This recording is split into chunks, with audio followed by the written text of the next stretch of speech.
एक बुढ़िया थी, उसके 3 बेटे थे। तीनों में बहुत प्रेम था। बुढ़िया इस बात से संतुष्ट थी, लेकिन उसे एक बात की बड़ी चिंता रहती थी। वास्तव में उसका बड़ा बेटा तो बहुत जिम्मेदार और मेहनती था, हर काम में माँ का हाथ बटाता था। लेकिन दोनों छोटे बेटे बहुत आलसी थे, हर काम से टलते थे, घर की कोई जिम्मेदारी नहीं निभाते थे।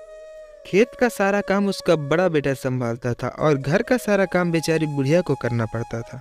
बड़े बेटे से उसकी हालत देखी नहीं जाती थी, लेकिन कर भी क्या सकता था। फिर एक दिन उसने अपनी माँ को तीर्थ यात्रा पर जाने के लिए कहा। बुढ़िया ने मना कर दिया, क्योंकि उसे डर था कि सारा काम उसका बड़ा बेटा कैसे संभालेगा। लेकिन अपने बेटे के बार बार समझाने पर वो मना नहीं कर पाई और यात्रा पर जाने के लिए तैयार हो गई। बेटे को थोड़ा सुकून मिला कि कम से कम माँ को थोड़ी राहत तो मिलेगी।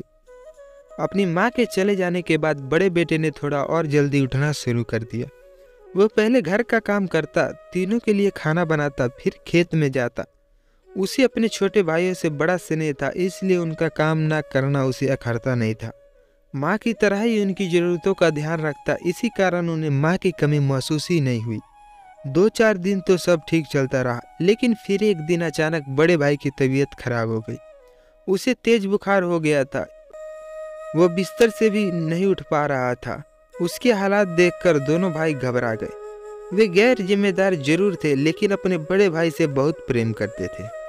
दोनों भाई अपने बड़े भाई से पूछ पूछ कर सब काम करने की कोशिश कर रहे थे और इसके साथ साथ अपने भाई का भी ख्याल रख रहे थे, क्योंकि ये जो लगाव होता है ना, ये सब करवा लेता है। बड़े भाई को ठीक होने में हफ्ते भर का समय लगा, लेकिन इस एक हफ्ते में बहुत कुछ बदल गया था।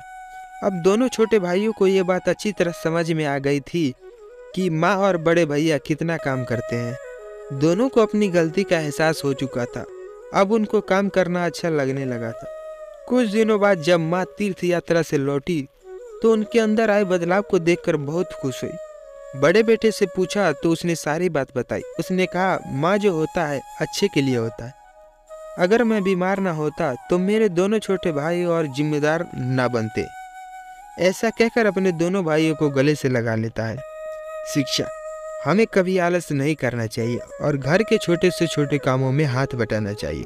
कम से कम अपना काम तो खुद ही करना चाहिए। और ऐसे ही नए नए वीडियो देखने के लिए हमारे चैनल को सब्सक्राइब करें और लाइक करें।